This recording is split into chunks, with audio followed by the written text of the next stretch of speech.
Esta conferencia comenzará a grabarse.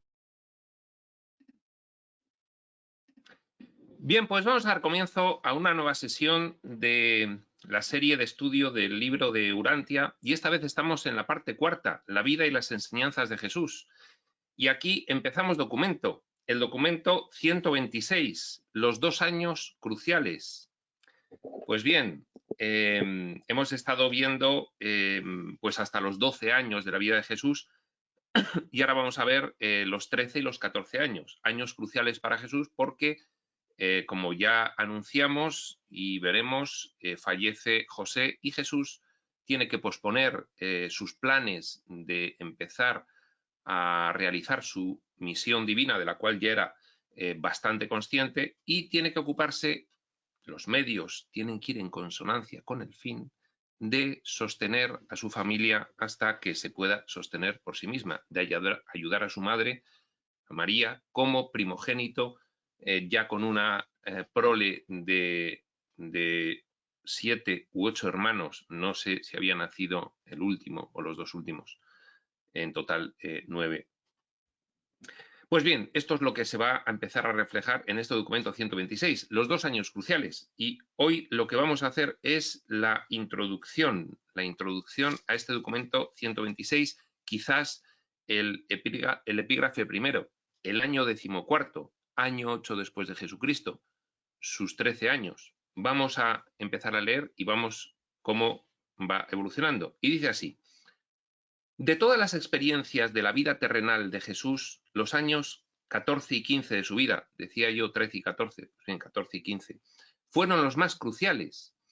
Estos 2 años, después de que comenzara Jesús a cobrar consciencia de su divinidad y su destino, que ya empezó, se vio en Jesús en Jerusalén, como, en fin, él ya pues hasta disertaba con los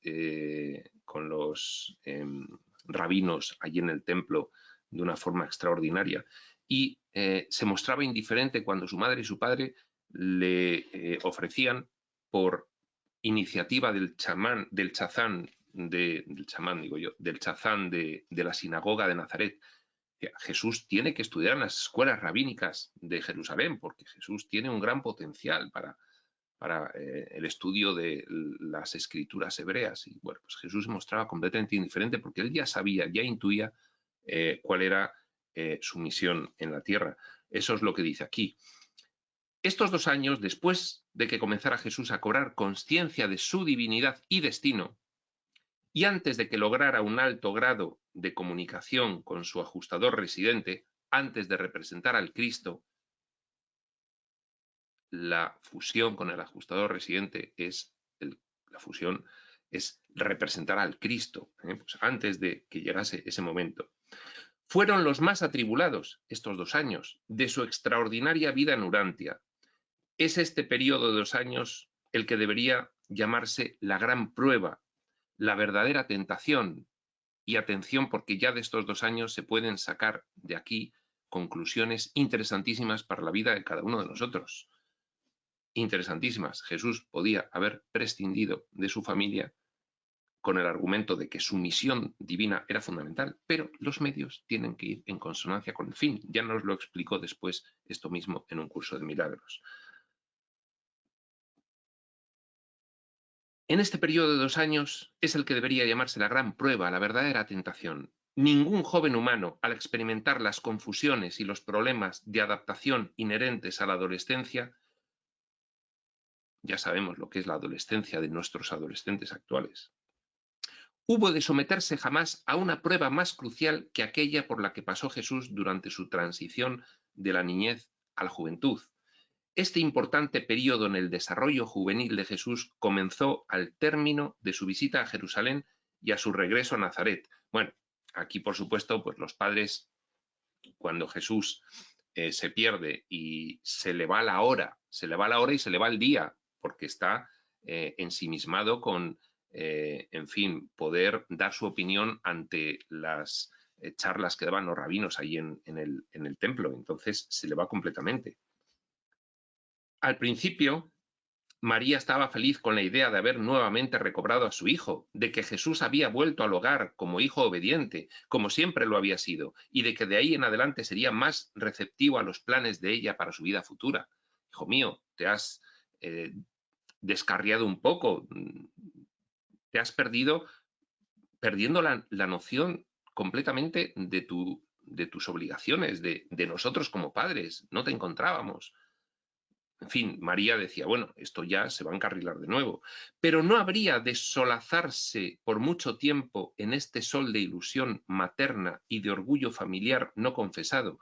Muy pronto habría de desilusionarse aún más.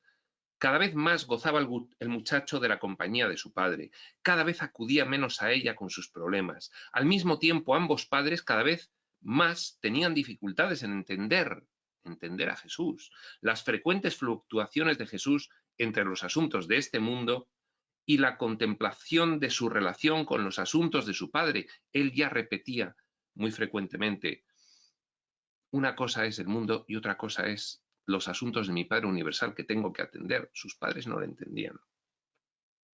Francamente, no le comprendían, aunque le amaban tiernamente. Esto de amar tiernamente es una expresión común de los reveladores. Lo dice Quirión también, os amo tiernamente. A medida que Jesús crecía, se profundizaban en su corazón la compasión y el amor por el pueblo judío. Pero con el paso de los años se fue acentuando en su mente un recto resentimiento, hay que entenderlo bien, un recto resentimiento, no un resentimiento habitual, resentimiento recto, en la medida en la que un adolescente puede tener ese tipo de sentimientos, lo cual es la normalidad, por la presencia de los sacerdotes nombrados por razones políticas en el templo del Padre. Lo sentía como una profanación, que en el templo de Jerusalén hubiese ideología política. Jesús tenía un gran respeto a los fariseos sinceros y a los escribas honestos, pero mucho despreciaba a los fariseos hipócritas y a los teólogos deshonestos, y miraba con desdén a todos los líderes religiosos que no eran sinceros. No en vano nos dicen Tobías y Adamus en tono jocoso que la entidad que fue aquí Jesús de Nazaret, si volviese a bajar a la tierra, no dudarían ellos de que se dedicaría a patear las puertas de las iglesias. Bueno, pues esto es lo que está diciendo aquí. Pero mucho despreciaba a los fariseos hipócritas y a los teólogos deshonestos, y miraba con desdén a todos los líderes religiosos que no eran sinceros. Cuando escudriñaba el liderazgo de Israel, le tentaba a veces contemplar la posibilidad de convertirse en el Mesías que esperaban los judíos, su madre la primera, un Mesías nacionalista, libertador, político y guerrero. Y alguna vez, por esta cuestión del resentimiento de los fariseos hipócritas y los teólogos deshonestos, pues se debió pasar por la mente. Pero no cayó nunca en esa tentación. La crónica de sus hazañas entre los sabios del templo en Jerusalén causó placer en Nazaret, especialmente entre los antiguos maestros de Jesús en la escuela de la sinagoga, Suchazán entre ellos. Durante un tiempo las alabanzas andaban en labios de todos. La aldea entera relataba su sabiduría y su conducta ejemplar cuando niño, y predecía que estaba destinado a convertirse en un gran líder de Israel. Finalmente saldría de Nazaret de Galilea un maestro verdaderamente superior. En Judea consideraban, en fin, la práctica religiosa de los galileos como inferior, y en Jerusalén incluso decían los rabinos, pero ¿puede salir algo bueno de Nazaret? Nazaret era un sitio en el cual pues, había bastante más libertad religiosa, que había muy poca en relación a la estricta ortodoxia judea promovida por el Sanedrín. Todos ellos anhelaban, los nazarenos, el momento en que Jesús cumpliera los 15 años, porque entonces se le permitiría leer regularmente las Escrituras en la sinagoga durante los servicios del sábado. Y estaban muy contentos en Nazaret con Jesús debido a esas hazañas intelectuales, aunque eran realmente espirituales ya. en el templo de Jerusalén durante la visita con sus padres. Aquí acaba la introducción. Vamos al epígrafe 1. El año 14º, año 8º después de Jesucristo. Es este el año calendario de su 14 cumpleaños. Había aprendido muy bien a hacer yugos y también sabía trabajar la lona y el cuero. También se estaba convirtiendo rápidamente en carpintero y ebanista experto. Ese verano frecuentemente trepaba a la cima de la colina situada al noroeste de Nazaret para orar y meditar, diría después, para estar en comunión con mi padre. Gradualmente iba cobrando más y más conciencia de la naturaleza de su auto-otorgamiento en la tierra, de su misión. Esta colina había sido, poco más de 100 años antes, el lugar alto de Baal. Allí se encontraba la tumba de Simeón. Jesús dominaba Nazaret y el campo circundante, divisaba Meguido y recordaba la historia del ejército egipcio que allí ganó su primera gran victoria en Asia. Y cómo, posteriormente, otro ejército como ese derrotó al rey judeo Josías. No muy lejos de allí podía divisar Taanac, allí donde Débora y Barak derrotaron a Sísara. A lo lejos se asomaban las colinas de Dotán, donde, según le habían enseñado, los hermanos de José le vendieron como esclavo a los egipcios.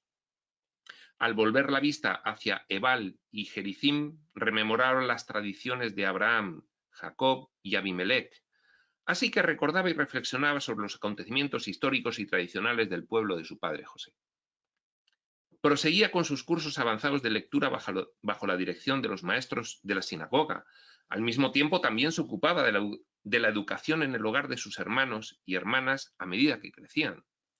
A principios de este año, 14 años, José dispuso ahorrar los ingresos que proveían de sus propiedades en Nazaret y Capernaum para pagar el prolongado curso de estudios de Jesús en Jerusalén, puesto que se había planteado que Jesús fuese a Jerusalén en agosto del año siguiente, después de cumplir los 15 años.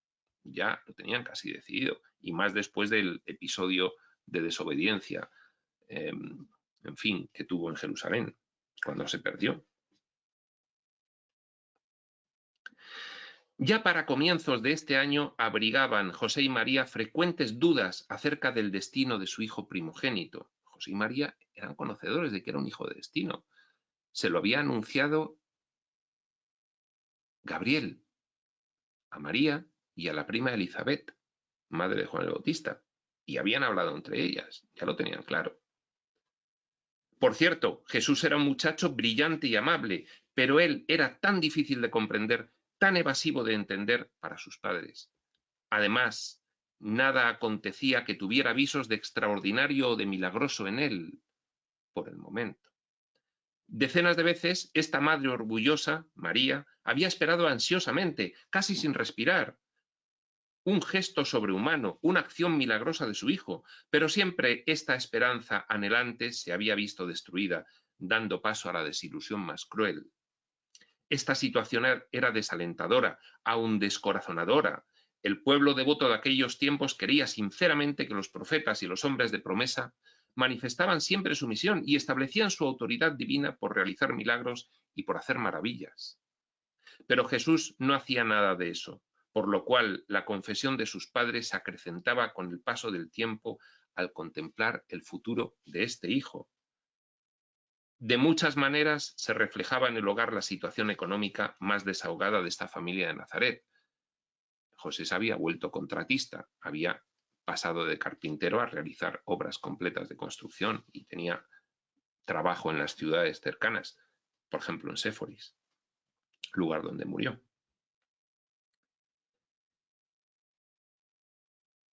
Siendo una de ellas la aparición de mayor cantidad de tablillas blancas lisas que usaban como pizarras en las que se escribía con carbón.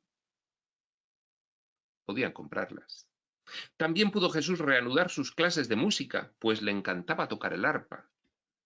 A lo largo de este año puede decirse en verdad que Jesús creció en el favor de los hombres y de Dios. Las perspectivas de la familia parecían buenas, el futuro resplandeciente. Pues bien, aquí acaba este epígrafe 1 del documento 126 y nosotros, por exigencias de horario mías personales, lo vamos a dejar aquí en esta sesión muy cortita que continuaremos la siguiente en el epígrafe 2, la muerte de José. Pues bien, sin más, prospector.